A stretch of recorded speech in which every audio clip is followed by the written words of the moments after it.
Exclusive. A shock reunion could be just around the corner. The Chicago Cubs are reportedly considering bringing back a familiar face, and the news is already creating a huge buzz among fans. I'll tell you everything in just a moment, but first, make sure you smash that like button because this is the place to stay up to date with everything happening with the boys in blue. With the trade deadline fast approaching, a new report is starting to gain serious momentum and could signal an unexpected move from the Chicago Cubs front office.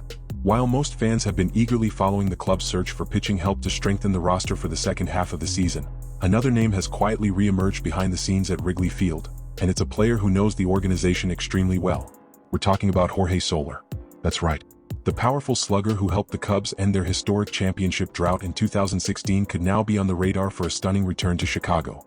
The possibility is already generating excitement among fans, especially considering Soler left the Cubs years ago in the trade that brought Wade Davis to strengthen the championship bullpen. Since then, Soler's career has been full of ups and downs. After wearing 5 different uniforms over the past decade, he's experienced difficult seasons but has also delivered unforgettable moments. In 2021, he was named World Series MVP after leading the Atlanta Braves' offense to a championship. 2 years later, he earned an All-Star selection with the Miami Marlins, proving he could still perform at an elite level. Now 34 years old, Soler isn't quite the same feared power hitter who looked capable of hitting 30-plus home runs every season during his prime.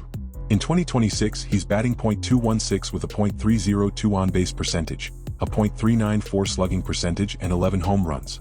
His 93 WRC plus and strikeout rate of more than 30% remain concerns.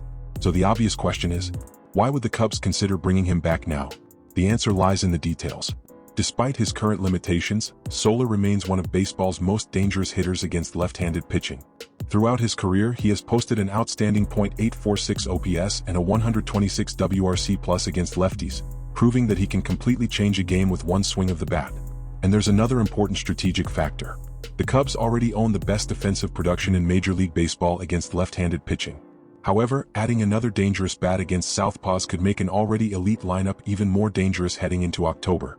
In the postseason, every matchup matters, and having an experienced power hitter available off the bench can easily become the difference between winning and going home.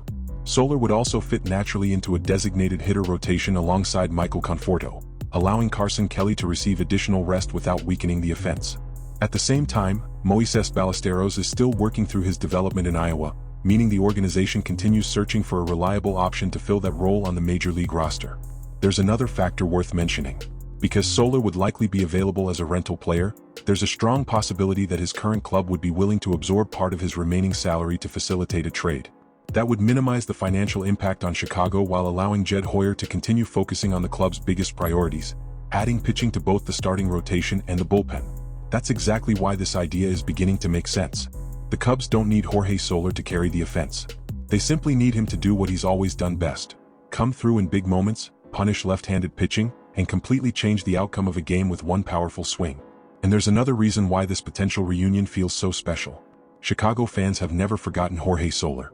Many still remember the young Cuban star who helped the franchise finally break its 108-year championship drought in 2016. A return to Wrigley Field would carry tremendous emotional value while giving the clubhouse another veteran who understands exactly what it takes to perform under postseason pressure. Of course, upgrading the pitching staff remains the Cubs' #1 priority ahead of this year's trade deadline. But if Chicago ends up completing a deal with the Angels, or another club selling at the deadline, adding Jorge Soler as part of a larger package could turn an already significant trade into an absolute blockbuster. For now, this remains speculation. But one thing is certain. If this reunion becomes reality, the Cubs won't simply be bringing back a familiar face. They'll be adding experience, proven power, and a player who knows exactly what it means to wear a Cubs uniform when the stakes are at their highest. Now it's your turn, Cubs fans. Would you like to see Jorge Soler return to Wrigley Field and help the Cubs in their push for the playoffs? Yes or no? Let us know your thoughts in the comments below. And don't forget to subscribe to the channel and turn on notifications so you never miss the latest Chicago Cubs news, trade rumors, breaking updates, and exclusive coverage.